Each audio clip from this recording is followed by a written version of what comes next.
శ్రీరాముడు మీ చిన్నాయన, సీతమ్మ మీ పినతల్లి, ఏం హిందువులు ప్రతి ఒక్కరు అంత ఓన్ చేసుకుంటున్నారని, రేషన్ బియ్యం ఇచ్చిన అక్షింతలు పసుపు కలిపి వంచిండ్రు అని వాళ్ళు మాట్లాడారు. ఇలా మేము హిందువులం అంటున్నారు. ఏం రాముడు మీకు చిన్నయ్యా? సీత మీకు ఏమైనా చిన్న మారా? లేకపోతే రాముడి వంశంలో ఎవరో పుట్టినరా మీరు? కాంగ్రెస్ వాళ్ళు సోనియమ్మ అంటారు. సోనియమ్మ ఏమన్నా వాళ్ళ అమ్మనా? మరి రాహుల్ గాంధీ ఏమన్నా వాళ్ళ తమ్ముడా, వాళ్ళ అన్ననా? మన పాలమూరు పార్లమెంట్ నియోజకవర్గంలో 7 నియోజకవర్గాలు కాంగ్రెస్ ఎమ్మెల్యేలే ఉన్నాయి. అయితే ప్రచారంలో కూడా వాళ్ళు 7 అంటే రేవంత్ రెడ్డి సీఎం పక్కన పెట్టుకుంటే మిగతా 6 ఎమ్మెల్యేలు, అదేవిధంగా ప్రతి నియోజకవర్గంలో దాదాపు ఒక 10-15 మంది సెకండ్ క్యాడర్ లీడర్ అసలు ఒక యుద్ధ ప్రాతిపదికన ప్రచారం చేస్తుంది. మహాభారత యుద్ధంలో గెలిచింది పాండవులే. 100 మంది కౌరవులు ఉన్నా 5 మంది పాండవులు ఉన్నా పాండవులే. అంటే మనం అందుకే చెప్తుంటాం ఇప్పుడే కానీ ధర్మయుద్ధం అని చెప్పి చెప్తుంటాం.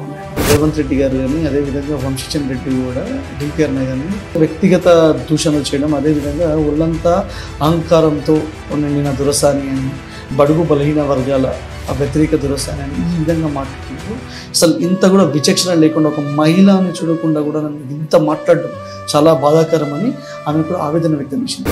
ఎత్ర నార్యస్తు పూజంతే తత్ర దేవత శమీయతే. వెనకటికి రజాకారులు వచ్చిండ్రు అని అంటే సరే ఇంత చిన్న పిల్లలు, ఆడపిల్లలు ఎవరున్నా తీసుకొని పోయి ఎక్కడో భద్రంగా దాపెట్టి ముసళ్ళ కాడికి ముందర కూర్చుందరంట, ఇండ్ల ముందర. రజాకారులు ఏ విధమైనటువంటి ప్రవర్తన ఆ రోజు ప్రవర్తించిందో ఈరోజు కాంగ్రెస్ పార్టీ కూడా ఆ విధమైనటువంటి ప్రవర్తన ప్రవర్తిస్తుంది. టికెట్ రాలేదనో, ఆశించిన పదవి రాలేదనో, తమ సిద్ధాంతాలను విలువలను పక్కన పెట్టి తమ స్వప్రయోజనాల కోసం పార్టీలు మారేటోళ్లను మనం చాలామందినే చూస్తాం. అయితే మనం ఇప్పుడు మాట్లాడబోయే వ్యక్తి గత 4 దశాబ్దాలుగా పార్టీలో ఎలాంటి పదవి లేకున్నా పార్టీ సిద్ధాంతాలను విలువలను పాటిస్తూ, అదేవిధంగా గత 40 సంవత్సరాలుగా పార్టీ పటిష్టతకు పాటుపడుతూ, అధిష్టానం టికెట్ ఎవరికి ఇచ్చినా తనకు కనబడేది ప్రధానమంత్రి మోడీ, అదేవిధంగా కమలం గుర్తేనని అధిష్టానం బలపరిచిన డీకేఆర్ వెన్నెంబడే తిరుగుతూ, డీకేఆర్ అడుగులు వేస్తూ, రాత్రింబవళ్ళు కష్టపడుతూ బీజేపీకి ఓటు వేయడం అంటే దేశానికి సేవ చేసినట్టే అని ప్రతి ఒక్కరూ పార్టీలకు అతీతంగా భారతీయ జనతా పార్టీకి ఓటు వేయాలని, భారతీయ జనతా పార్టీకి ఓటు వేయడం వల్ల పార్టీలో మీ బలం తగ్గుతుందేమో కానీ ప్రపంచ దేశాలలో మన దేశం బలం పెరుగుతుందని, అదేవిధంగా మీ ఓటు దేశంలోని ప్రతి ఒక్కరిని తలెత్తుకునేలా చేస్తుందని అంటున్నా భారతీయ జనతా పార్టీ రాష్ట్ర కార్యవర్గ సభ్యురాలు, డిసిప్లినరీ కమిటీ మెంబర్ పద్మజారెడ్డి గారితో ఎన్కౌంటర్ విత్ ఆర్ఆర్. మన దేశంలో మహిళలను అంటే మహాలక్ష్మిలుగా కొలుస్తాం. మహిళ అంటే ఒక దేవతలాగా పూజిస్తాం. అంటే ఎక్కడ మహిళలు సంతోషంగా గౌరవించబడతారో అక్కడ సుభిక్షంగా ఉంటుంది అని చెప్పేసి మనం ఒక పద్ధతిని కొనసాగిస్తూ ఉన్నాం. మరి ఇక్కడ ఒక మహిళ డికేఆర్ గారు పార్లమెంట్కి పోటీ చేస్తూ ఉన్నారు. పోటీ చేస్తున్నప్పటికెళ్ళి కాంగ్రెస్ వాళ్ళ పద్ధతులు ఏ విధంగా ఉన్నాయంటే వాళ్ళకు మరి వాళ్ళ నాయకురాలు ఒక ప్రియాంక గాంధీ, సోనియా గాంధీ నాయకత్వంలో నడుస్తున్న పార్టీ. మరి ఇక్కడ అరుణమ్మ మహిళ కాదా? అసభ్యమైన పదజాలం అసలు వింటంటేనే ఇది కాంగ్రెస్ పార్టీ వాళ్ళ సంస్కృతి ఏందో అర్థమవుతోంది. మొదటికెళ్ళి రేవంత్ రెడ్డి మొదలుపెట్టిండు ఒక దొరసాని అంటాడు. దొరసాని అని ఎవరిని అంటారు, ఎందుకంటారు అనాల్సిన పరిస్థితులు ఎందుకు వస్తూ ఉన్నాయంటే ఈమె పెరుగుతున్న ఆదరణ, అరుణమ్మకి అడుగడుగున మహిళలు నీరాజనాలు వలుకుతూ ఉన్నారు. మరి ఈ ఆదరణను ఓర్వలేక ఏదో విధంగా వ్యక్తిగతంగా కించపరచాలనే ఒక ఆలోచన, అంటే ఆమెని మానసిక స్థైర్యాన్ని దిగజార్చాలి. అరుణమ్మని పార్టీ పరంగా ఎదుర్కోలేక ఈ విధమైన చౌకబారు మాటలు మాట్లాడుతూ ప్రజల నుంచి ఏహ్యంగా, అంటే ప్రజలు చీదరించుకుంటా ఉన్నారు మహిళలు ఈరోజు ఆ విధంగా మాట్లాడడం. మొన్నటికి మొన్న మన వంశీచంద్ర రెడ్డి గారు ఒక చెప్పకూడని భాష, ఒక కుక్కలాగా, అంటే అలాంటి భాషను వాడడం పద్ధతేనా?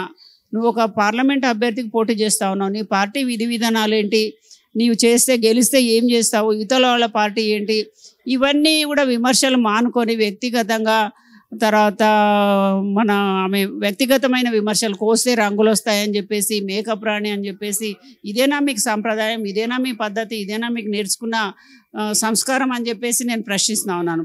ఇవన్నీ కూడా మేము ఎస్పీ గారికి కంప్లైంట్ చేయడం జరిగింది. వాళ్ళ పద్ధతి మార్చుకోవాలి. ఆ విధంగా వ్యక్తిగత విమర్శలను, మహిళలని గౌరవించకుండా అలాంటి విమర్శలు చేయడం చాలా బాధాకరం. దానికోసమని వాళ్ళని కంట్రోల్ చేయాలి, వాళ్ళ భాషని సరిదిద్దుకోవాలి. ఇలాంటి ప్రేలాపనలు వాడితే మహిళలే వాళ్ళని ఊర్లోకి రాని అని పరిస్థితి ఉంటుంది. ఈరోజు అరుణమని కుక్క అని అనడం కాదు, ప్రజలు మిమ్మల్ని ఊర్లోకి వస్తే పిచ్చి కుక్కను తరిమినట్టు తరుముతారు. తద్వారా మీరు ఎంత తప్పుదారిలో వెళ్తున్నారు, మీరు ఏ విధంగా ప్రవర్తిస్తున్నారు అనేది అర్థమవుతుంది. ఇకనైనా మీ భాషని మరి అదుపులో పెట్టుకోండి, మీ నోరుని అదుపులో పెట్టుకోండి. మహిళలకు ఇచ్చే గౌరవం ఇస్తేనే మీ పార్టీకి కూడా మనుగడ ఉంటుందని చెప్పేసి మేము గట్టిగా చెప్తా ఉన్నాము. ఎస్పీ గారు కూడా మళ్ళీ మేము కలుస్తాము. మేము ఇచ్చిన కంప్లైంట్ మీద ఏం యాక్షన్ తీసుకున్నారు, ఎవరి మీద చర్యలు తీసుకున్నారు, దీన్ని ఫాలో అప్ అయింది అనేది కూడా బీజేపీ మహిళా మోర్చా ఖచ్చితంగా పోరాడుతుంది, ముందుకెళ్తాది. ఈ ఎన్నికలు మొత్తం కూడా దేశానికి సంబంధించినవి అని చెప్పేసి కామన్ పబ్లిక్ ఎవరైతే అంటే కర్షకు నుంచి ఉద్యోగస్తుడు వరకు వీళ్ళంతా కూడా భావిస్తున్నారు. అదేవిధంగా ఏంటంటే దేశం సురక్షితంగా సుభిక్షితంగా ఉండడానికి ప్రధాన కారణం మోదీ అని చెప్పేసి ప్రజలు, దేశవ్యాప్తంగా ఉన్న ప్రజలు, అంటే పాలమూరు ప్రజలే కాదు దేశవ్యాప్తంగా ఉన్న ప్రజలు కూడా కోరుకుంటున్నారు. ముఖ్యంగా ఈరోజు భారతదేశంలో అంటే రెండు ప్రధానంగా చూస్తున్నారు ప్రజలు, కామన్ పబ్లిక్ అంతా కూడా.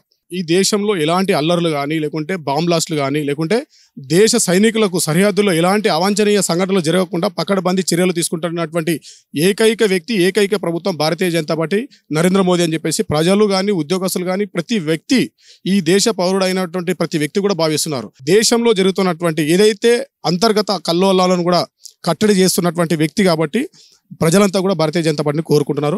భారతీయ జనతా పార్టీ మహబూబ్నగర్ పార్లమెంట్లో అత్యధిక మెజార్టీతో డీకే అరుణ గారు గెలుస్తున్నారు.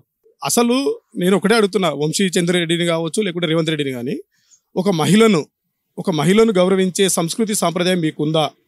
ఒకవేళ ఉంటే జనరల్గా మీరు చూడండి, ఈ మధ్యకాలంలో వీళ్ళు ఎలక్షన్ క్యాంపెయినింగ్లో చూస్తే ఇక్కడ ఉన్నటువంటి బీజేపీ అభ్యర్థి డీకే అరుణ గారిని దొరసాని అనడము, ఒక ఆయన వచ్చేమో పండబెడి తొక్కుతా అనడము, లేకుంటే గొంతు విసుగుతా, ఏంది మాటలు. ఒకప్పుడు తెలంగాణ రాష్ట్రంలో అప్పుడు రజాకారులు అంటే మన ఆడపడుచులను నగ్నంగా ఊరేగించడం కానీ, బతుకమ్మ ఆడించడం కానీ, లేకుంటే అసభ్యకరంగా వ్యవహరించడం కానీ జరిగేది. సో ఇప్పుడు మళ్ళీ ఆ స్థితిని తీసుకొస్తున్నారా మీరు తెలంగాణ రాష్ట్రంలో? అంటే మహిళలను ఏ విధంగా గౌరవిస్తారు? ఈరోజు కేంద్రంలో ఉన్నటువంటి మోదీ గారిని చూడండి, పసిగుడ్డు నుంచి కూడా ముసలి ఆమె వరకు కూడా ఎంత గౌరవిస్తున్నారని చూడాలి. ఇంకొకటి, ఒక వ్యక్తి ఏమో పూర్వమేమో పాకిస్తాన్ ప్రేమిస్తామంటాడు, తర్వాత రాముని కించపరుస్తాడు. అరే మీరు ఏం సంస్కృతి ఇస్తున్నారు ఈ సమాజానికి? ఎలాంటి సందేశం ఇస్తారు? అంటే రాజకీయాలు అంటే ఈ విధంగా వ్యవహరించాలి, ఈ విధంగా మాట్లాడాలి, అసభ్యకరంగా మాట్లాడితేనే మనం హైలైట్ అవుతామో లేకుంటే పేరు ప్రతిష్ట వస్తాయని భావించాలా? అదేవిధంగా ముఖ్యంగా చూసుకున్నట్టయితే ఈ 10 ఏళ్ల భారతీయ జనతా పార్టీ నరేంద్ర మోదీ అధికారంలో అంటే కేంద్రంలో అధికారం వచ్చిన తర్వాత, ప్రధానమంత్రి అయిన తర్వాత ఏ ఒక్క ప్లేస్లో కూడా బాంబ్ బ్లాస్ట్ జరగలేదు, ఎలాంటి అల్లర్లు జరగలేదు. కానీ పక్క రాష్ట్రంలో, మన తెలంగాణ రాష్ట్రానికి పక్క రాష్ట్రంలో ఉన్నటువంటి కర్ణాటక రాష్ట్రంలో కాంగ్రెస్ గవర్నమెంట్ ఏర్పడిన తర్వాత తన సొంత షాప్లో, ఆయన స్వతహాగా ఏర్పాటు చేసుకున్నటువంటి తన సొంత షాపులో హనుమాన్ చాలీసా చదువుతున్నటువంటి వ్యక్తిని గుంజి అంటే వీధుల్లో ఒక రౌడీలాగా కొట్టి దాడి చేయడం అనేది, అదేవిధంగా పోలీసులు కూడా హనుమాన్ చాలీసా పెట్టుకుంటే ఆ బాక్సులు తీసుకుపోవడం, ఆయనను అరెస్ట్ చేయడం, కేసులు నమోదు చేయడం, ఇవన్నీ కూడా అంటే కాంగ్రెస్ ప్రభుత్వానికి మనం ఓటేస్తే ఇలాంటి సంఘటనలు హిందువుల మీద కావచ్చు లేకుంటే సామాన్య ప్రజల మీద దాడులు జరుగుతాయి అనే దానికి ప్రత్యక్షంగా మనం చూసాం.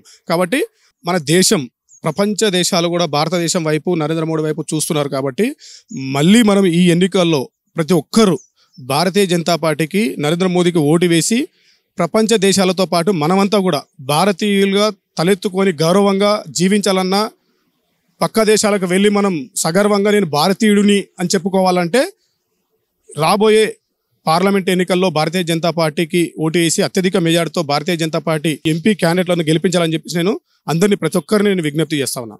మేడం నమస్కారం. నమస్తే రమాకాంత్. మేడం మీరు మొదటి నుండి పాలమూరు పార్లమెంట్ నియోజకవర్గం బీజేపీ అభ్యర్థి డీకే అరుణ గారు వెన్నంటే ఉన్నారు. మీ ప్రచారం ఎలా కొనసాగుతుంది? ప్రచారం చాలా బాగుంది. ఏ గ్రామానికి వెళ్ళినా ప్రజలు మంచిగా రిసీవ్ చేసుకుంటున్నారు. ఎస్పెషల్లీ ఈ ఎన్నికల్లో నేను చూస్తున్న చాలామంది, చాలా గ్రామాల్లో మహిళలు పెద్ద సంఖ్యలో వస్తున్నారు, యువకులు పెద్ద సంఖ్యలో వస్తున్నారు. వచ్చి మేమంతా కూడా పువ్వు గుర్తుకే ఓటేస్తామని చెప్తున్నారు. ఎందుకంటే గతంలో దాదాపు 30 సంవత్సరాల నుంచి నాకు ప్రచార అనుభవం ఉంది. ప్రతి ఎన్నికల్లో కూడా మేము ప్రజల దగ్గరికి వెళ్ళి ఫలానా మేము మంచి పని చేసినాం, లేకుంటే దేశానికి ఈ విధంగా మంచి జరుగుతుంది, లేకుంటే మీరు ఓటేయడం వలన భారతీయ జనతా పార్టీ ఈ విధంగా ఉంటుంది అని చెప్పి మేము ఎక్స్ప్లెయిన్ చేయాల్సి వచ్చేది. కానీ ఈరోజు ప్రజలు ఎక్కడికి వెళ్ళినా కూడా మేము మోడీ కోటేస్తాం, ఎందుకంటే కరోనాలో బియ్యం ఇచ్చిండు కనుక, మాకు కరోనా వ్యాక్సిన్ ఇచ్చిండు కనుక, మాకు టాయిలెట్లు ఇచ్చిండు కనుక అని చెప్పి వాళ్ళే మాకు చెప్తుండ్రు, ఎదురుగా నాయకులకు చెప్తుండ్రు. అంటే మనం ఓటర్ను ప్రభావితం చేయాల్సినటువంటి అవసరం కనిపిస్తలేదు ఎక్కడ కూడా. లాస్ట్ టైంకి ఈ టైం చూసుకుంటే, లాస్ట్ టైం కూడా మీరు డీకే అన్న గారు ఎన్ఎండే ఉన్నారు, డీకే అన్న గారికి సపోర్ట్ చేస్తూ ఉన్నారు భారతీయ జనతా పార్టీ అంటే మెంబర్గా, మీరు ఒక సీనియర్ కార్యకర్తలాగా అనుకోండి, సీనియర్ నాయకురాలుగా. అయితే లాస్ట్ టైం కూడా ముగ్గురు అంటే వంశీచంద్ర రెడ్డి గారు కానీ, మన్య శ్రీనివాస్ రెడ్డి గారు కానీ, డీకే అన్న గారు కానీ. సో అప్పుడు మేడం సెకండ్ ప్లేస్ ఉంది, 3,30,000 ఓట్లు వచ్చినాయి, అంటే 70,000 ఓట్లతో ఓడిపోయినారు. సో అప్పటికి ఇప్పటికి మీరు తేడా ఏం విషయంలో, ఎంత మెజారిటీతో మీరు గెలుస్తామని మీరు అనుకుంటున్నారు? అప్పుడున్న పరిస్థితి డిఫరెంట్. ఎందుకంటే డీకే అన్న గారు రేపు నామినేషన్స్ క్లోజ్ అనగా ఈరోజు రాత్రి పార్టీలో జాయిన్ అయ్యి టికెట్ తీసుకొని మహబూబ్ నగర్కి వచ్చి వారు నామినేషన్ వేయడం జరిగింది. అంటే పబ్లిక్లో కూడా ఆ రోజు భారతీయ జనతా పార్టీకి ఓటేస్తా అన్నది ఒకటే అక్కడ కనిపించింది ఎడ్జ్. కానీ డీకే అన్న గారు కాంగ్రెస్ పార్టీలు ఉందా బీజేపీలో ఉందా అన్న విషయం ఆమె గుర్తును చాలా మంది రిసీవ్ చేసుకోలేకపోయినారు. విలేజెస్లో చాలా దగ్గర అరుణమ్మ కోటేస్తున్నాము అన్నారు కానీ చెయ్యి గుర్తా పువ్వు గుర్తా అనేది, ఎందుకంటే ఆమె అంతకుముందు చెయ్యి గుర్తు పైన ఉన్నది కనుక, కాంగ్రెస్లో ఉన్నది కనుక ఆ ఎంబ్లంను కొంచెం కన్ఫ్యూజ్ అయ్యే ఓటమి జరిగింది. కానీ లేకుంటే గతంలోనే ఆమె గెలిచేటువంటి వ్యక్తి. ఎందుకనంటే భారతీయ జనతా పార్టీకి నరేంద్ర మోడీ గారి క్రేజ్ ఏది భారతదేశంలో ఉంది. అదేవిధంగా ఈ పార్లమెంటు నియోజకవర్గంలో డీకే అరుణమ్మకు కూడా ఆ విధమైనటువంటి ఇది ఉంది. ఎందుకు అని అంటే ఆమె గతంలో మంత్రిగా పనిచేసిండ్రు, ఎమ్మెల్యేగా పనిచేసిండ్రు. మంత్రిగా పనిచేసినప్పుడు ఆమె దగ్గరకు వచ్చిన వాళ్ళని ఈ పార్టీనా ఆ పార్టీనా అని ఏం చూడలేదు. ఆమె దగ్గరికి ఎవరు వచ్చి సహాయం అడిగితే ఆమె చేసింది కనుక ప్రతి ఒక్కరు కూడా అదే మాట మాట్లాడుతుండ్రు బయట జనం కూడా. అరుణమ్మ అయితే పని చేస్తుంది ఏదైనా కూడా అని ఆ ధైర్యం, ఆ కాన్ఫిడెన్స్ ఆమె ఇచ్చింది కనుక యాక్చువల్గా అదే జరిగేది అన్నట్టు. అయితే ఇంకొకటి కూడా మనం ఇక్కడ డిస్కస్ చేసుకోవాలి. పోయినసారి బీఆర్ఎస్ ఎమ్మెల్యేలు 7 మంది ఉన్నారు. ఇప్పుడు కాంగ్రెస్ ఎమ్మెల్యేలు ఏ విధంగా ఉన్నారో బీఆర్ఎస్ ఎమ్మెల్యేలు కూడా 7 మంది ఆ రోజు ఉన్నారు. కానీ బీఆర్ఎస్ ఎమ్మెల్యేలు ఆ రోజు 50,000, 40,000, 30,000 మెజారిటీలతో గెలిచిన వాళ్ళు ఉన్నారు. కానీ ఈ రోజు కాంగ్రెస్ గెలిచింది అంటే 500 కూడా గెలిచిండ్రు. మెజారిటీలు ఆ స్థాయిలో లేవు. అయినా కూడా పబ్లిక్ మోడీ గారు అని చెప్పి మాట్లాడుతుండ్రు ఈరోజు. అంటే వీళ్ళు అనొచ్చు మేము 7 మంది ఎమ్మెల్యేలా ఉన్నాము అని చెప్పి కాంగ్రెస్ వాళ్ళు మాట్లాడవచ్చు.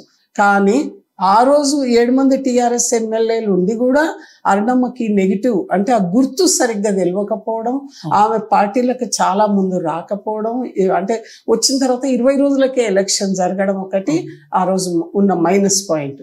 ఎస్, రాములు 500 సంవత్సరాల కళ, ప్రతి ఒక్కరి హిందువుల కళ అంటే నేడు నెరవేరింది మోడీ వల్ల. అంటే బలరాముడు ప్రాణప్రతిష్ఠ కానీ, అయోధ్యలో రామ మందిరం కానీ. కానీ ఈ విషయం పైన ఇటీవల మన సీఎం రేవంత్ రెడ్డి గారు, అదేవిధంగా నిన్న చూస్తూ కూడా మీడియాలో అద్దంకి దయాకర్ గారు మాట్లాడుతూ, ఏంది శ్రీరాముడు మీ చిన్నాయన్న, సీతమ్మ మీ పినతల్య, ఏం హిందువులు ప్రతి ఒక్కరు అంత ఓన్ చేసుకుంటున్నారని సీఎం గారు కూడా ఒక దాంట్లో నేను వీడియో చూశాను. రేషన్ బియ్యం ఇచ్చిన అక్షింతలు పసుపు కలిపి వంచిండ్రు అని వాళ్ళు మాట్లాడారు. దానిపైన మీరు ఏమంటారు? ఖచ్చితంగా ప్రజలే బుద్ధి చెప్తారు. మన కష్టం వస్తే అయ్యో రామా అని చెప్పి మనం మాట్లాడుకుంటున్నాం. ప్రతి ఒక్కరం కూడా రాముని తలుసుకుంటున్నాం, సీతాదేవిని తలుసుకుంటున్నాం. ఎవరన్నా ఆడమే మంచి ఇది తోటి ఉంటే చూసినవా సీతమ్మ తల్లి లాగా ఎట్లుంది అని చెప్పి మనం ప్రతి ఒక్క దానికి మనం ఉదాహరణ తీసుకుంటున్నాం. దాన్ని వీళ్ళు ఈ విధంగా వ్యంగ్యంగా చిత్రీకరించడం అనేది హిందువుల మనోభావాలను దెబ్బతీయడానికి తప్ప ఇంకొకటి కాదు. వీళ్ళ ఆలోచన విధానం తప్పు. మొన్న ప్రాణ ప్రతిష్ఠ జరిగినప్పుడు కూడా మరి కాంగ్రెస్ వాళ్ళు ఆ రోజు బాయ్కాట్ చేసినటువంటి సంఘటన ఈరోజు దేశంలో ఉన్నటువంటి ప్రతి ఒక్కరు కూడా చూసిండ్రు. అందుకే ఈరోజు కాంగ్రెస్ వాళ్ళు ఏ రోటి కాడ ఆ పాట పాడేది వాళ్ళకి అలవాటు. ఈరోజు మరి కాంగ్రెస్ వాళ్ళు కూడా ఈరోజు చిన్నాయన ఇవన్నీ మాట్లాడుతున్నారు కదా, మరి వాళ్ళు సోనియమ్మ అంటారు. సోనియమ్మ ఏమన్నా వాళ్ళ అమ్మనా? ఈరోజు మనం చూసినట్లయితే మరి రాహుల్ గాంధీ ఏమన్నా వాళ్ళ తమ్ముడా, వాళ్ళ అన్ననా? ప్రతి ఒక్క దానికి గిరిగీసుకొని మా అమ్మ అని చెప్తుండ్రు. మరి గతంలో ఇందిరమ్మ పరిపాలన, ఇందిరమ్మ ఇండ్లోని ఇందిరమ్మ అని చెప్పి మాయమ్మ అని చెప్పింది. మరి వాళ్ళ అమ్మనా? అంటే ఈ దేశ సంస్కృతి ఏ రోజు కూడా మరి ఇటువంటి విమర్శలకు కాంగ్రెస్ పార్టీ తావి ఇవ్వకూడదు. ఇలాంటి పద్ధతి మానుకోవాలి. వాళ్ళు రాజకీయం చేయనికపోతుండ్రు, కానీ ఇది రాజకీయంగా పనికిరాదు ఈ దేశంలో. మన పాలమూరు పార్లమెంట్ నియోజకవర్గం 7 నియోజకవర్గంలో కాంగ్రెస్ ఎమ్మెల్యేలే ఉన్నారు. అయితే ప్రచారంలో కూడా వాళ్ళు 7 అంటే రేవంత్ రెడ్డి సీఎం పక్కన పెట్టుకుంటే మిగతా 6 ఎమ్మెల్యేలు, అదేవిధంగా ప్రతి నియోజకవర్గంలో దాదాపు ఒక 10-15 మంది సెకండ్ క్యాడర్ లీడర్ అసలు ఒక యుద్ధ ప్రాతిపదికన ప్రచారం చేస్తున్నారు. అంటే మండలాలు విలేజ్లు పంచుకొని అంతా చేస్తున్నారు. కానీ భారతీయ జనతా పార్టీ సైడ్ చూస్తే డీకే అరుణ గారు లేదు, ప్రతి నియోజకవర్గం ఎవరో ఒక లీడర్ కనబడుతుంది. అండ్ అంతే ఇక్కడ ఏంటి అంటే అందరు మాట్లాడుకునేది భారతీయ జనతా పార్టీకి ఇప్పటికీ చాలా మంచి క్యాడర్ ఉంది, కానీ లీడర్లు లేరు, లీడర్ సపోర్ట్ డీకే అరుణ గారికి లేరు అని అంటున్నారు. అది ఎంతవరకు వాస్తవం? అయితే ఈరోజు భారతీయ జనతా పార్టీకి లీడర్షిప్ లేదనేది తప్పు, చాలా పెద్ద పొరపాటు. లీడర్షిప్ ఉంది, నాయకత్వ పటిమ ఉన్నటువంటి కార్యకర్తలు ఉన్నారు. నువ్వు గల్లీలలో పోతే ప్రతి కార్యకర్త కూడా, ప్రతి ఒక్కరు కూడా ఈరోజు పార్టీ కోసం పనిచేసే బూత్ స్థాయి కార్యకర్తలు కూడా ఉన్నారు. కానీ ఈరోజు మనం ఒకసారి గతాన్ని కనుక తీసుకున్నట్లయితే, పురాణాలను కనుక తీసుకున్నట్లయితే, మహాభారత యుద్ధంలో గెలిచింది పాండవులే. అంటే ధర్మం గెలిచింది అక్కడ. 100 మంది కౌరవులున్నా 5 మంది పాండవులున్నా పాండవులే. అంటే మనం అందుకే చెప్తుంటాం ఇప్పుడే కానీ ధర్మయుద్ధం అని చెప్పి చెప్తుంటాం అన్నట్లు. ఆ ధర్మయుద్ధంలో ధర్మం ఏ విధంగా గెలిచిందో ఈ రోజు కూడా నరేంద్ర మోడీ గారు ధర్మమైనటువంటి పరిపాలన చేస్తుండు భారతీయ జనతా పార్టీ కనుక ఖచ్చితంగా భారతీయ జనతా పార్టీ ఈ ధర్మయుద్ధంలో గెలిచేటువంటి అవకాశం ఉంది. ఈరోజు అంటే భారతీయ జనతా పార్టీకి ఉన్న కార్యకర్తల గణం ఎటువంటి గణం అంటే, ఈ నక్సలైట్స్ తోటి పోరాటం చేసినటువంటి చరిత్ర ఉంది, మతతత్వవాదులతో పోరాటం చేసినటువంటి చరిత్ర ఉంది, ఎన్నో కుటుంబాలు చనిపోయినటువంటి చరిత్ర ఉంది, ఎన్నో కుటుంబాలను కోల్పోయినటువంటి చరిత్ర ఉంది. కానీ భారతీయ జనతా పార్టీని వదలకుండా పట్టుకొని ఈరోజు ఏ పదవికి ఆశపడకుండా పనిచేసే కార్యకర్తల గణం అనేది భారతీయ జనతా పార్టీలో ఉంది. నాయకత్వం కూడా అదే ఉంది. ఈరోజు కనుక మనం చూసినట్లయితే ఈ జిల్లాల సీనియర్ నాయకుడు నాగురావు నామాజీ కానీ, రతన్ పాండ్రెడ్డి కానీ, ఆ వైపు చూస్తే కొండయ్య కానీ, వీళ్ళందరూ కూడా ఎక్కడనో వెళ్ళిపోయేటోళ్ళు. వేరే పార్టీలు ఉంటే మాకు వేరే పార్టీలో అధికారం వస్తుంది అని చెప్పి గెలిపే ప్రాధాన్యత అనుకుంటే ఎక్కడనో పోయేటోళ్ళు. కానీ ఈరోజు ఆ పరిస్థితి లేదు. భారతీయ జనతా పార్టీ గత 30 సంవత్సరాల నుంచి 40 సంవత్సరాల నుంచి పార్టీనే కండువాన్ని నమ్ముకొని పనిచేసేటువంటి కార్యకర్తలు ఉన్నారు. కాకపోతే కొంతమంది ఆయారాములు గాయారాములు వస్తుంటారు పోతుంటారు, విజిటింగ్ ప్రొఫెసర్ల లాగా అప్పుడప్పుడు వచ్చి పార్టీని విజిట్ చేసి పోతుంటారు. అటువంటి వాళ్ళు ఉంటే ఏం అయ్యేది ఏం లేదు. ఈరోజు ఒక చిన్న స్థాయి కార్యకర్త చేసే డబ్బులు ఉంటే ఉండొచ్చు అండి. డబ్బులు ఒకటే కాదు రాజకీయంలో, ఒక నిబద్ధత, నీతి, నిజాయితీ ఇవన్నీ కూడా ప్రజలు గమనిస్తున్నారు. కాకపోతే దేనికైనా కూడా ఒక టైం రావాలి. ఇప్పుడు ఆ టైం అనేది భారతీయ జనతా పార్టీకి వచ్చింది. ఈరోజు మరి నిజంగా చెప్పాలంటే మాకు నరేంద్ర మోడీ గారు భారతీయ జనతా పార్టీ బలం అనేది మనకు కేంద్రంలో ఢిల్లీలో మాకుంది. కానీ ఈరోజు మా బలగం కూడా బ్రహ్మాండంగా ఉంది. కొందరు నాయకులు సీనియర్లు కూడా వస్తుంటారు పోతుంటారు. ఎస్, మనం అంటే కొంచెం అబ్జర్వ్ చేస్తే ఈ మధ్యకాలంలో మహబూబ్నగర్ పార్లమెంట్ నియోజకవర్గంలోని మాజీ ఎంపీ జితేందర్ రెడ్డి గారి రాజకీయం కనబడుతుంది అక్కడక్కడ. అంటే చాలా మంది అంటే మక్తల్లోని జలంధర్ రెడ్డి కానీ, రఘువీర్ రెడ్డి కానీ, అంటే కొందరు పార్టీలు కూడా మారిండ్రు. ఇంకా చాలా ప్లేస్లో కూడా అంటే చేరికలు కానీ రాజకీయంగా ఉంటుంది. దానిపైన మీరు ఏమంటారు? అంటే జితేందర్ రెడ్డి గారి మార్క్ రాజకీయం పైన. ఇప్పుడు ఏదే కానీ ఏదో నేను డబ్బులు ఇస్తా, రండి నా దగ్గరికి రండి, మిమ్మల్ని నేను చూసుకుంటా, నా దగ్గరికి రండి అంటే ఎవరు ఎంతగానో చూసుకుంటారు చెప్పండి. అంటే ఆ టైంకు ఆశ పెట్టి పిలవడం తప్ప ఏం లేదు. ఆయన అంటే పోయింది ఎవరు లేరు. ఆయన అంటే ఎవరు పోయిన వాళ్ళు ఎవరు లేరు. ఆయన 5 ఏళ్లకు ఒకసారి పార్టీ మారుకుంటూ పోతే ఎవరుంటారు? ప్రజలే ఈరోజు ప్రతి ఒక్కరు అంటున్నారు, ఏంది మేడం ఇట్లా చేయడం ఏం పద్ధతి అని అంటున్నారు. నేను అడుగుతున్నా, నీ కొడుకు టికెట్ ఇచ్చిండ్రు, ఏమిచ్చిండ్రు? 2వ లిస్టులా నా కొడుకే అని చెప్పి నువ్వు పోయి టికెట్ తెచ్చుకున్నావు. ఢిల్లీలో కూర్చొని నీకున్న ప్రతిభా పాఠవాలతోటి ఢిల్లీలో కూర్చొని మేనేజ్ చేసి 2nd లిస్ట్లో నీ కొడుకుకి తప్ప ఇంకొకరికి ఇవ్వకుండా నువ్వు సెపరేట్గా తెచ్చుకున్నావు. అంటే నా సత్తా ఏంది నేను చూపిస్తా అని చెప్పి నువ్వు తెచ్చుకొని నీ కొడుకుని నిలబెట్టుకున్నావు. నీ కొడుకు ఎన్ని రోజుల నుంచి పనిచేసింది? మరి మేమందరం 30-35 ఏళ్ల నుంచి మేము పనిచేస్తలేమా ఈరోజు పార్టీలో? అంటే మీకున్న ప్లస్ పాయింట్ ఏమనుకుంటున్నావు నువ్వు? అంటే నా దగ్గర డబ్బు ఉంది కనుక నేను ఏమైనా చేయగలను అని చెప్పి అనుకుంటున్నావు. కానీ అది తప్పు ప్రజాస్వామ్యంలో. డబ్బులు ఒకటే మూలం కాదు. ఈరోజు నీ కొడుకు టికెట్ తెచ్చుకున్నావు, నీ కొడుకు టికెట్ తెచ్చుకుంటే పార్టీ మొత్తం కదిలి వచ్చి పనిచేసింది. 20,000 ఓట్లు దాదాపు 19,600. నేనండి నిజంగా నా ఎలక్షన్లో కూడా అంత తిరిగినో లేదు. ఇల్లు తిరిగినా నా స్థాయిలో నా ఏజ్కి ఇల్లు తిరగాల్సిన అవసరం లేదు. కానీ పార్టీ కోసం ఇల్లు తిరిగి ఓట్లు అడిగిండ్రు. కార్యకర్తలందరూ కూడా కలిసి పనిచేసిన తర్వాత నీవు 19,600 ఓట్లు వచ్చినాయి బ్రహ్మాండంగా. అంటే ఒక స్టార్టింగ్ స్టేజ్లో నీ కొడుకును ఒక లీడర్షిప్ తోటి క్వాలిటీస్ తోటి బీజేపీ నిలబెట్టిన తర్వాత నీకు పార్లమెంట్ టికెట్ రావాలని చెప్పి పార్లమెంట్ టికెట్కు నువ్వు చెయ్యి, నేను కాదని నీ పార్లమెంట్ టికెట్ అడుగుల్లో తప్పు లేదు, నువ్వు అడగొచ్చు. నేను గతంలో 2 పర్యాయాలు ఎంపీగా పనిచేసిన కాబట్టి నాకు పార్లమెంట్ టికెట్ కావాలని నువ్వు అప్పీల్ పెట్టుకోవచ్చు, నువ్వు అడగొచ్చు, తప్పు లేదు. కానీ పార్టీ టికెట్ ఇవ్వకున్నా కూడా నువ్వు నిలబడి పనిచేయాలి. అది పార్టీ విన్న కాన్ఫిడెన్స్, పార్టీకి ఉన్న కమిట్మెంట్. కానీ నువ్వు పార్టీ టికెట్ ఇవ్వలేదని చెప్పి మరుసటి రోజే నేను కాంగ్రెస్లో పోతా నాకు ఆ పదవి ఇచ్చింది అనడం ఎంతవరకు కరెక్ట్? ప్రజలు గమనిస్తలేరా? ప్రజలు చూస్తలేరా?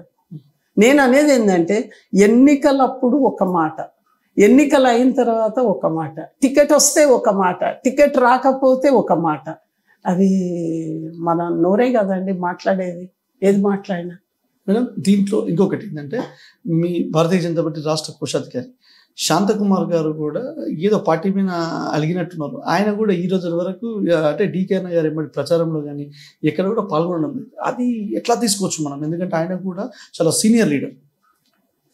ఆయనది కూడా తప్పు ఈ విషయంలో మాత్రం. ఎందుకనంటే ఇక్కడ ఉండి పనిచేయాల్సిందే. ఎందుకనంటే భారతీయ జనతా పార్టీ అన్ని రకాలుగా ఆలోచన చేసి టికెట్ ఇస్తుంది. ఢిల్లీ లీడర్లు కూడా ఈ లోకల్లో సర్వే చేయించుకున్నారు. వాళ్ళు ఒక 3 సర్వేలో 4 సర్వేలో చేయించుకొని వాళ్ళు ఎవరికి ఇప్పుడు మోడీ గారు మళ్ళీ ప్రధానమంత్రి కావాలి, 370 ఆర్టికల్ ఎత్తేసినందుకు 370 సీట్లు భారతీయ జనతా పార్టీకి రావాలి, ఎన్డీఏ మొత్తం కలిపితే 400 పార్ కావాలని ఏదైతే ఆలోచన చేస్తుందో పార్టీ, మరి ఆ ఆలోచన విధానంతో ఏ ఒక్క సీట్ను కూడా వదులుకోవడానికి భారతీయ జనతా పార్టీ సిద్ధంగా లేదు. మరి భారతీయ జనతా ఆ విధంగా ఉన్నప్పుడు మహబూబ్ నగర్ పార్లమెంట్ అంటే ఒకప్పుడు బీజేపీ పార్లమెంట్ మెంబర్ గెలిచింది. తర్వాత నాగం జనార్దన్ రెడ్డి కాంటెస్ట్ చేస్తే 50,000 ఓట్లతో ఓడిపోయాడు. మొన్న అరుణమ్మ గారు 70,000 ఓట్లతో ఓడిపోవడం జరిగింది. ఇంత దగ్గరికి వచ్చినటువంటి ఈ సీట్ను పార్టీ కోరుకుంటది కదా గెలవాలి ఖచ్చితంగానే. పార్టీ ఈ సీట్ను వదులుకోవడానికి అయితే సిద్ధంగా ఉండదు కదా. అందుకే పార్టీ అగ్రనాయకత్వం మొత్తం కూడా సర్వే చేయించుకొని ఎవరు నిలబడితే ఎవరు గెలుస్తారు అన్న విషయాన్ని సర్వే చేయించుకొని ఆ పార్టీ టికెట్ ఇచ్చింది. టికెట్ ఇచ్చినప్పుడు పార్టీ అధిష్టానాన్ని మనం గౌరవించాల్సినటువంటి బాధ్యత ఒక నాయకునిగా, ఒక కార్యకర్తగా భారతీయ జనతా పార్టీ నాయకుల కార్యకర్తలకు ఉంది. కానీ మరి వారు ఇక్కడ పనిచేయకపోవడం అనేది అది వారి ఇదికే వదిలేస్తున్నాం. వారిని గురించి నేను కామెంట్ చేయను, వారిని గురించి ఇది చేయను. మరి వారు అంటే ఇంకెక్కడన్నా పార్టీకి పనిచేస్తున్నారో ఇవి ఎక్కడ పనిచేయాలని లేదని చెప్పి, కాబట్టి వారు స్టేట్ లెవెల్లో వారి సేవలను అందించవచ్చు అంతవరకు. మహబూబ్నగర్లో ఇంకొకటి ఏం వినబడుతుందంటే రేవంత్ రెడ్డిని మనం గెలిపించుకున్నాం, రేవంత్ రెడ్డి మనం పాలమూరు పెట్టాం. కానీ ఇప్పుడు రేవంత్ రెడ్డి పేరు ఢిల్లీ వరకు వినబడాలంటే, రేవంత్ రెడ్డి స్థాయి పెరగాలంటే మనం మహబూబ్నగర్ పార్లమెంట్ నియోజకవర్గంలో వంశీచంద్ రెడ్డిని గెలిపియాలి. ఎందుకంటే ఆయన ఇన్ఛార్జిగా ఉన్న నియోజకవర్గం కాబట్టి, లేకపోతే రేవంత్ రెడ్డి వాల్యూ తగ్గుతుంది అని ఈ విధంగా బయట మొత్తం ప్రజలకు చెప్తున్నారు కాంగ్రెస్ నాయకులు అని అంటున్నారు. సో దానిపైన మీ సమయం. ఇది సెంట్రల్ ఎలక్షన్ అండి, స్టేట్ ఎలక్షన్ కాదు. స్టేట్ ఎలక్షన్ ఉంటే రేవంత్ రెడ్డిని గెలిపించారు, సీఎం చేసిండ్రు, అయిపోయింది. ఈ సెంట్రల్ ఎలక్షన్, సెంట్రల్లో మోడీ ఉండాలని పబ్లిక్ అందరు కోరుకుంటున్నారు. రేవంత్ రెడ్డిని కాదు కోరుకునేది, మోడీని కోరుకుంటున్నారు. ఎందుకంటే ఈ నియోజకవర్గంలో ఒక సీఎం ఉండి ఒక సెంట్రల్ మినిస్టర్ ఉంటే ఏ విధంగా ఉంటుంది, ఒక పార్లమెంట్ మెంబర్ కూడా ఉంటే ఏ విధంగా ఉంటుంది, బ్రహ్మాండంగా డెవలప్ చేసేటువంటి అవకాశం ఉంటుంది. ఈరోజు ప్రజలు అదే చెప్తున్నారు, సీఎం రేవంత్ రెడ్డి ప్రతిభ జారుతుంది, దిగజారేది ఏముండదు ఇందులో. దిగజారానికే ఆయన రాష్ట్రానికి లీడర్ కనుక రాష్ట్ర ఎలక్షన్ వచ్చినప్పుడు పబ్లిక్ కోరుకున్నారు సీఎం సీఎంగా రేవంత్ రెడ్డిని. కానీ ఈరోజు దేశానికి ప్రధానమంత్రి మీరు నమ్ముతారో లేదో, చదువు రాని సంతకం పెట్టలేని ఆడామ కూడా ఏమంటుందంటే మన దేశం భద్రంగా ఉండాలంటే మోడీ ఉండాలమ్మా అని చెప్తుంది. ఒక ముసలవ 80 ఏళ్ళ ఆమె కూడా దండం పెట్టి చెప్తుంది మన దేశం భద్రంగా ఉండాలని అంటే మోడీ ఉండాలి అని చెప్తుంది. మరి ఎందుకు చెప్తున్నారు? చదువు రానోళ్ళు, సంతకం పెట్టరానోళ్ళు కూడా ఈరోజు మోడీ ఉండాలని కోరుకుంటున్నారు. దీన్ని అర్థం చేసుకున్నారు ప్రజలు. ఎక్కడికి వెళ్ళినా నేను దాదాపు ప్రతిరోజు 2 నెలల నుంచి నేను ప్రతిరోజు తిరుగుతున్నా. ఎక్కడ ఎవరు నాకు కనిపించినా కూడా ఒకటే మాట, మోడీకి వేస్తాం, మోడీకి. అరుణమ్మ అని కూడా అంటలేరు, మోడీ అంతే. ఆ మాట క్యాండిడేట్లను పక్కకు పెట్టిండ్రు, పార్టీని పక్కకు పెట్టిండ్రు, మోడీ అని అంటుండ్రు. మోడీ కాబట్టి మోడీ మ్యాండేట్ అనేది విపరీతంగా వినిపిస్తుంది. నీవు ఒక వ్యక్తిని కోరుకుంటున్నావు, ఆయన వ్యక్తి అంటే ఆయన ప్రతిష్ట దిగజారుతుందని. కానీ ఈరోజు దేశ ప్రతిష్ట దిగజారేటువంటి పరిస్థితి కదా. ఈరోజు మోడీ గారు లేకపోతే దేశ ప్రతిష్టనే దిగజారుతుంది. ప్రపంచంలో ఈరోజు మనం అగ్రస్థానంలో ఉంటాం కదా. దీన్ని ప్రతి ఒక్కరు ఒప్పుకోవాల్సిందే. వాళ్ళ పార్టీకి కొంచెం నష్టం జరగవచ్చు కానీ దేశానికి అయితే నష్టం జరగదు కదా. దీన్ని గమనిస్తుంది ప్రజలు. ఇటీవల నారాయణపేట్ సభలో రేవంత్ రెడ్డి గారు కానీ అదేవిధంగా వంశీచంద్ర రెడ్డి కూడా డీకే అన్న గారిని వ్యక్తిగత దూషణలు చేయడం, అదేవిధంగా ఒళ్ళంతా అహంకారంతో నిండిన దురసాని అని, బడుగు బలహీన వర్గాల వ్యతిరేక దురసాని అని ఈ విధంగా మాట్లాడినారు. ఈ మధ్యకాలంలో కూడా అంటే ఇలాంటి మాటలు మాట్లాడుతున్నారు అని డీకే అన్న గారు కూడా అంటే తన బాధను వ్యక్తం చేసింది. అంటే రాక్షసుల్లాగా అసలు ఇంత కూడా విచక్షణ లేకుండా ఒక మహిళని చూడకుండా కూడా నన్ను ఇంత మాట్లాడడం చాలా బాధాకరం అని ఆమె కూడా ఆవేదన వ్యక్తం చేసింది. దానిపైన ఒక మహిళగా మీరేమనుకుంటున్నారు? ఈరోజు భారతదేశంలో మహిళకు మొట్టమొదటి ప్రాధాన్యత ఇచ్చేటువంటి దేశం ఈ దేశం. ముఖ్యంగా ఈరోజు ఏ తల్లిని ఎవరితోటి ఏం మాట్లాడినా కూడా సీతారాములు అంటారు కానీ రాముడు సీత అని చెప్పి ఎవరు కూడా అనరు. లక్ష్మీ అంటే ఎక్కడనే కూడా మరి మనం మొట్టమొదటి ఒక మహిళను గురించి సంబోధించే మనం మాట్లాడతాం. మహిళకు ప్రాథమికంగా గౌరవం ఇచ్చేటువంటి సంస్కృతి ఉన్నది భారతదేశంలో. అటువంటి మహిళను అంటే ఎత్ర నార్యస్తు పూజంతే తత్ర దేవత శమీయతే అని చెప్పి ఏదైతే శ్లోకం ఉందో ఆ శ్లోకాన్ని ఈ భారతదేశంలో మనం ఎంత పటిష్టంగా మనం మాట్లాడతాం. అటువంటి దగ్గర మహిళలను కించపరిచే విధంగా ఈ విధంగా సీఎం రేవంత్ రెడ్డి మరి ఈ విధంగా మాట్లాడడం అనేది చాలా పెద్ద పొరపాటు. ఆయన ఇది ఆ మహిళల ఓట్లే శాపమై ఈరోజు కాంగ్రెస్ పార్టీని ఓడగొట్టడానికి ముందుకు వస్తాయని చెప్పే విషయాన్ని వారు తెలుసుకోవాల్సినటువంటి అవసరం ఉంది. ఆ విధంగా ఈరోజు మరి ఈ సంస్కృతిని మీరు పక్కకు పెట్టి ఒక మహిళను కించపరిచే విధంగా మాట్లాడడం ఇదంతా కూడా చాలా పెద్ద పొరపాటు. ఆ విధమైనటువంటి పొరపాటును ఆల్రెడీ కాంగ్రెస్ పార్టీ చేసింది. తర్వాత మనకు కూడా బాగా తెలుసు, వెనకటి నుంచి కూడా మా పెద్ద మనుషులు, మా ఇంట్లో మా నాయనమ్మలు, మా తాతలు చెప్తుండ్రు మాకు, వెనకటికి రజాకారులు వచ్చిండ్రు అని అంటే సరే ఇంట్లో చిన్న పిల్లలు, ఆడపిల్లలు ఎవరున్నా తీసుకొని పోయి ఎక్కడో భద్రంగా దాపెట్టి ముసళ్ళ కాడికి ముందర కూర్చుందరంట ఇండ్ల ముందర. ఎందుకు అని అంటే చిన్నపిల్లలు ఏడ కనిపిస్తే రజాకారులు ఎత్తుకొని పోతారు, ఏమో ఆడపిల్లలు ఏడ కనిపిస్తే రజాకారులు ఎత్తుకొని పోతారు అని చెప్పి వాళ్ళని తీసుకొని పోయి వాళ్ళ ముందర బతుకమ్మలను ఆడిచ్చుడు, నగ్నంగా బొడ్డెమ్మలు వేపించుడు, ఇటువంటివన్నీ ఎన్నో అరాచకాలు చేసినటువంటి సంఘటనలు ఆ కాలంలో వాళ్ళు చూసిండ్రు. ఈ కాలంలో మనం రజాకార్ సినిమా ద్వారా మనం అందరం కూడా చూసినాం. మరి ఆ విధంగా రజాకార్లు ఏ విధమైనటువంటి ప్రవర్తన ఆ రోజు ప్రవర్తించిండ్రో ఈరోజు కాంగ్రెస్ పార్టీ కూడా ఆ విధమైనటువంటి ప్రవర్తన ప్రవర్తిస్తుందని చెప్పడంలో ఇందులో సందేహం లేదు. నిజంగా ఒక అర్ణమ్మని మాట్లాడిన మాటలు మరి ఈరోజు వాళ్ళు చేసిన దానికి రజాకార్లను గుర్తుకు తెస్తుంది ఈరోజు ఉన్నటువంటి కాంగ్రెస్ పార్టీ అనేది మనం తెలుసుకోవాలి. ఇటీవల మీ మహిళా మోర్చా వాళ్ళు కూడా వంశీచంద్ర రెడ్డి వారి పైన కంప్లైంట్ ఇవ్వడం జరిగింది. ఎందుకు కంప్లైంట్ ఇచ్చారో, అసలు ఏం సమస్య? అంటే మేడం పేరు మీద ఒక వీడియో కూడా వచ్చింది, మీకు చూపిస్తా. బండి పోతుంటే బండి కింద నీడ కోసం కుక్క బండి కింద నడుస్తుంటుంది.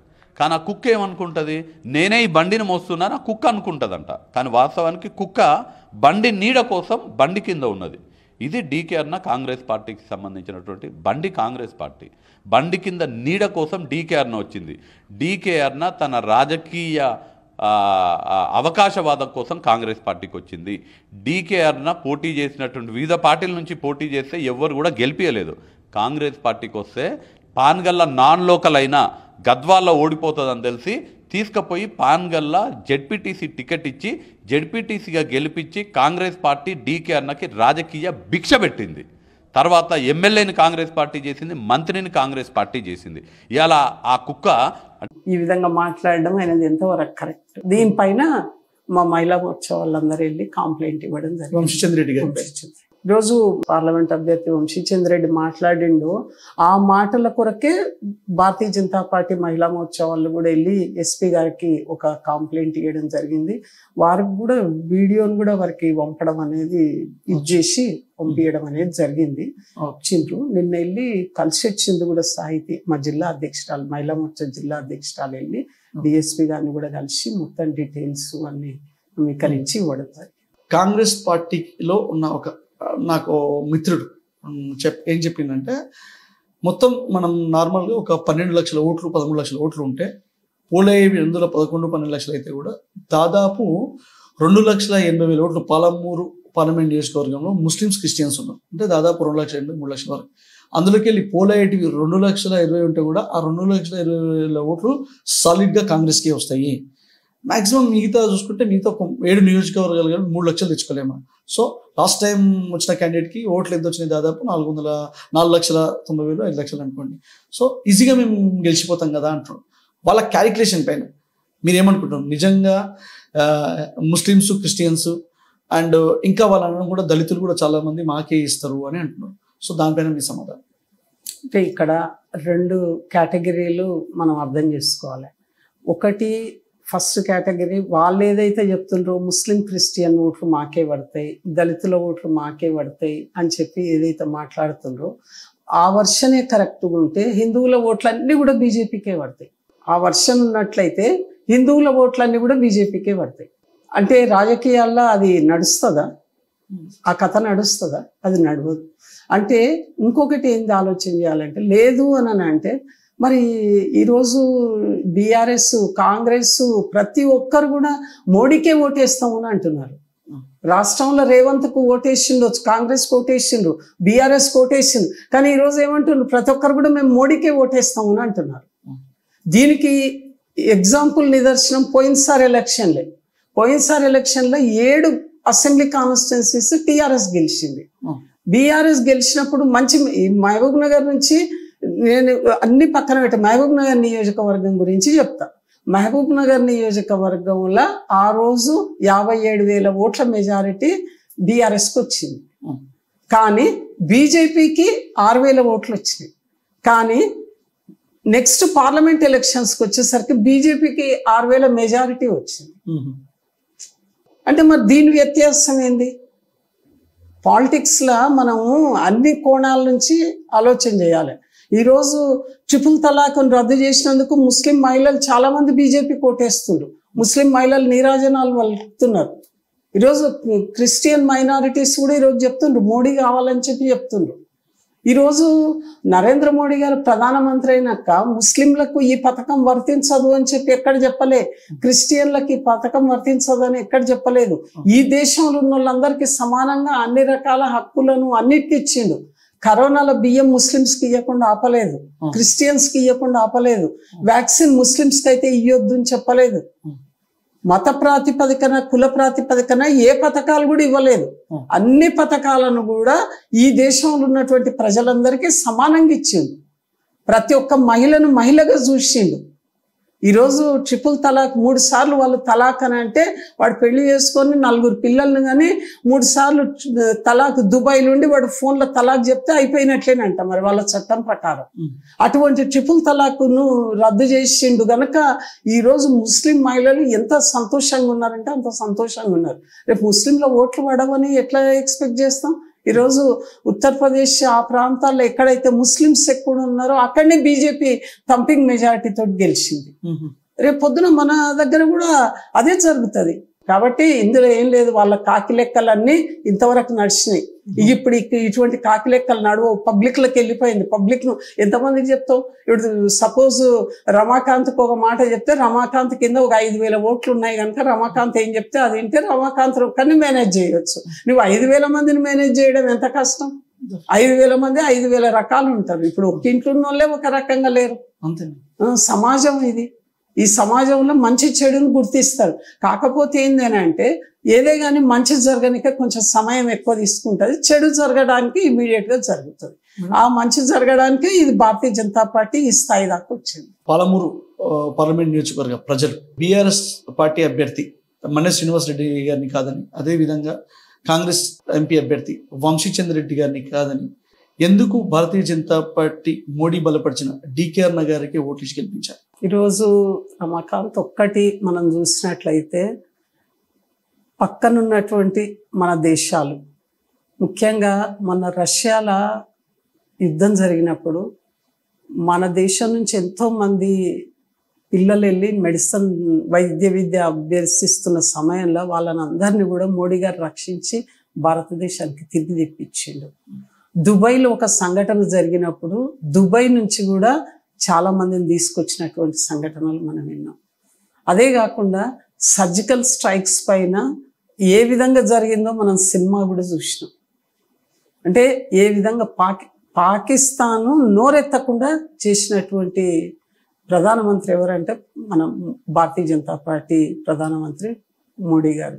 సర్జికల్ స్ట్రైక్స్లో మన దేశంలో ఉన్నటువంటి మిలిటరీ వ్యవస్థ ఏ విధంగా పనిచేసింది, ఏ విధంగా ఇది చేసి వచ్చింది, ఇవన్నీ కూడా ఒకసారి చూసినట్లయితే ఏ దేశంలో ఎక్కడ ఏం జరిగినా కూడా దానికి మనమే దాన్ని అంటే కాంప్రమైజ్ చేయడానికి మన ప్రధానమంత్రి గారు పోవాల్సినటువంటి పరిస్థితి అనేది ఈరోజు పబ్లిక్ ప్రతి ఒక్కరికి కూడా కనిపిస్తుంది. అందుకే ఈరోజు భారతదేశం ఒక విశ్వగురువుగా నిలబడాలనేది మనం ప్రధానమంత్రి గారు ఆలోచన చేస్తుండ్రు. అన్ని దేశాలు కూడా మన ముందర మోకరిల్లుతున్నాయి. ఈరోజు రోజు నరేంద్ర మోడీ గారు అమెరికా పోవడానికి వీసా నిరాకరించినటువంటి అగ్రరాజ్యం కూడా ఈరోజు నరేంద్ర మోడీ గారు పోతే లేచి నిలబడి ఈరోజు ఆహ్వానం పలుకుతున్నటువంటి సంఘటన మనం అందరం కూడా చూస్తున్నాం. కాంగ్రెస్ ప్రభుత్వం అధికారంలో ఉన్నప్పుడు ఏ చిన్న సంఘటన జరిగినా ఓల్డ్ సిటీలో మత కల్లోలాలు, గోకుల్ చాట్ల బాంబు పేలుళ్ళు, లుంబిని పార్క్లో బాంబు పేలుళ్ళు, దేశం మొత్తం మీద కూడా ఎక్కడ చూసినా ముంబైలో ఉగ్రవాదుల బాంబు పేలుళ్ళు, ఎక్కడ పోయినా కూడా బాంబు పేలుళ్ళు, మతతత్వం ఇవే నడిచినాయి. ఏడన్నా ఎలక్షన్ వచ్చిందంటే బాంబులేసి భయపెట్టి జనాలను వీళ్ళు పీఠం దక్కించుకోవడానికి చేసినటువంటి సంఘటనలు మనకు పరంపరగా కనిపించినాయి. కానీ నరేంద్ర మోడీ గారు అధికారంలోకి వచ్చినాక ఎక్కడన్నా చిన్న బాంబు పేలుడు జరిగిందా? 370 ఆర్టికల్ రద్దు చేసినప్పుడు ఎక్కడన్నా చిన్న రక్తపాతం జరిగిందా? 500 సంవత్సరాల క్రిందట ముష్కరులు కూలగొట్టినటువంటి అయోధ్య రామ మందిరం మరి ఉత్తరప్రదేశ్ ముఖ్యమంత్రి ములాయం సింగ్ యాదవ్ ఉన్నప్పుడు ఆ రోజు కరసేవ పోయినటువంటి వాళ్ళని పిట్టలు కాల్చినట్లు కాల్చి సరైన నదిలో ఇసుక బస్తాలు కట్టి శవాలను పడేసిండ్రు. దానికి సపోర్ట్ చేయలేదా కాంగ్రెస్ పార్టీ? మరి అయోధ్యలో రామ మందిర నిర్మాణం ఒక చిన్న రక్త బొట్టు చిందించకుండా కూడా ఈరోజు నిర్మాణం చేసి రాముని ప్రతిష్టాపన చేసినటువంటి గొప్ప వ్యక్తి కాదా ఈరోజు ప్రధానమంత్రి? రాముడే నిర్ణయం తీసుకున్నట్లుంది, ఈయన చేతిలో విన్నా నా ప్రాణ ప్రతిష్ఠ జరగాలని. ఆయన నిజంగా ఈరోజు ఒక కారణ జన్మంలాగా ఉన్నాడు.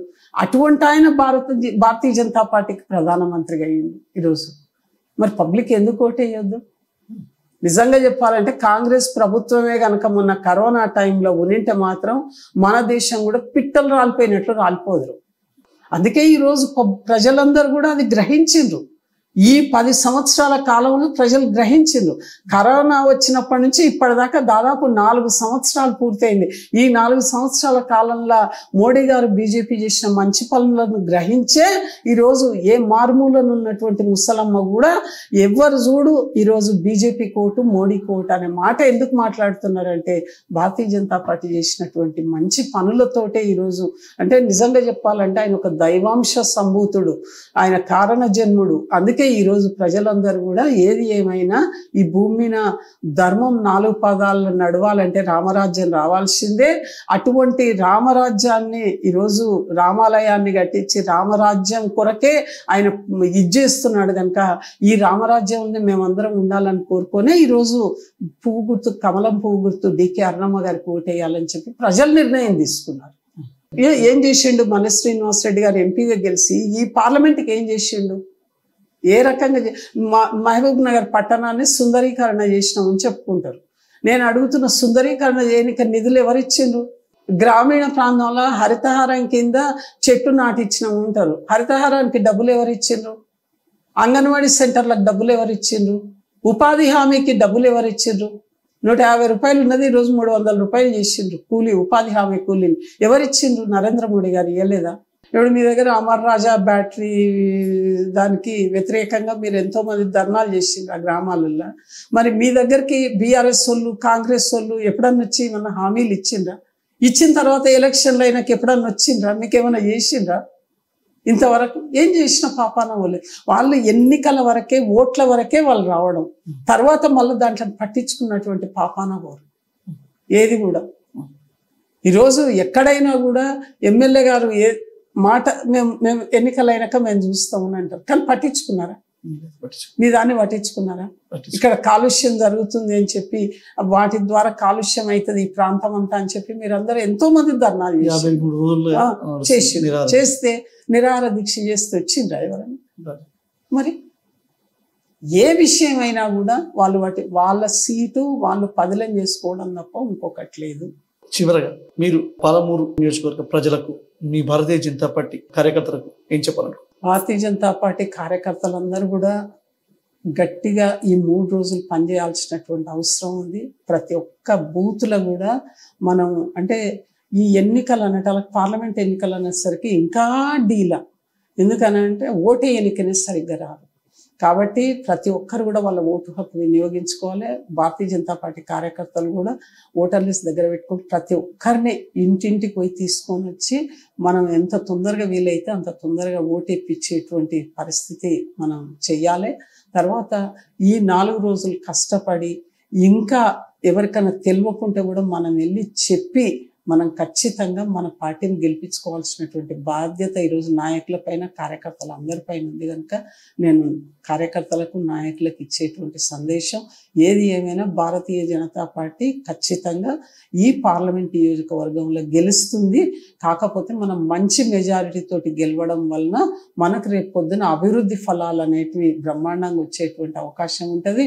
రేపు పార్లమెంట్ గెలిచినాక భారతీయ జనతా పార్టీ ఎంపీటీసీలు, జెడ్పీటీసీలు, సర్పంచులు, తర్వాత ఇవన్నీ కూడా మనం మున్సిపల్ చైర్మన్ ఇవన్నీ కూడా కార్పొరేటర్లు ఇవన్నీ కూడా గెలుచుకునేటువంటి అవకాశం ఉంటుంది. ఆ గెలుపు ద్వారా మనం కింది స్థాయిలో కూడా ప్రతి ఒక్కరికి కూడా పనిచేసేటువంటి అవకాశం. ఎందుకంటే నిధులు ఇస్తున్నది నరేంద్ర మోడీ గారు, కేంద్ర ప్రభుత్వం నుంచి వస్తున్నాయి మనకు.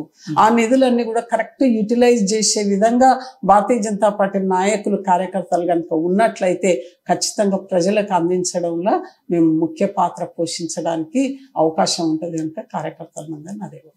ఇది భారతీయ జనతా పార్టీ రాష్ట్ర కార్యవర్గ సభ్యురాలు, అదేవిధంగా డిసిప్లినరీ కమిటీ మెంబర్ పద్మజారెడ్డి గారు చెప్తున్న విషయం. పాలమూరు పార్లమెంట్ నియోజకవర్గంలోని ప్రతి భారతీయ జనతా పార్టీ కార్యకర్త ఒకరు 10 ఓట్లని తీసుకొచ్చి 10 మందితో ఓటు వేయాలి. భారతీయ జనతా పార్టీకి ఓటు వేపిస్తే నరేంద్ర మోడీ గారు బలపరిచిన డీకేఆర్ని మనం ఇక్కడ గెలిపిస్తే ఆమె మంత్రి అయ్యే అవకాశాలు ఉంటుంది. మనకు కేంద్రంలో భారతీయ జనతా పార్టీ అధికారంలో ఉంటుంది కాబట్టి నిధులు తీసుకొచ్చి మన పాలమూరుని అభివృద్ధి చెందించడానికి చాలా గొప్ప అవకాశం అని. ఎందుకంటే ఇక్కడ సీఎం రేవంత్ రెడ్డి పాలమూరు బిడ్డని, అదేవిధంగా డీకేఆర్ను కూడా మంత్రిగా ఉంటారు కాబట్టి, అంటే ఆమె గెలిస్తే కూడా మంత్రి అయితే మనకి ఎన్నో నిధులు తీసుకొచ్చి పాలమూరుని అభివృద్ధి చేస్తుంది. కాబట్టి నాయకురాలు మా దగ్గరికి రాలేదని కాకుండా మన దేశం తలెత్తుకోవాలి అంటే ప్రతి ఒక్కరు ఓటేయాలి. మీ ఓటే మన దేశంలో ప్రతి ఒక్కరిని తలెత్తుకునేలా చేస్తుంది. ప్రపంచానికి విశ్వగురువుగా మన దేశాన్ని ఒక స్థాయికి తీసుకుపోతుంది. కాబట్టి ప్రతి ఒక్కరు పార్టీలకు అతీతంగా భారతీయ జనతా పార్టీ ఓటేసి గెలిపించాలని అంటున్నారు. ధన్యవాదాలు మేడం.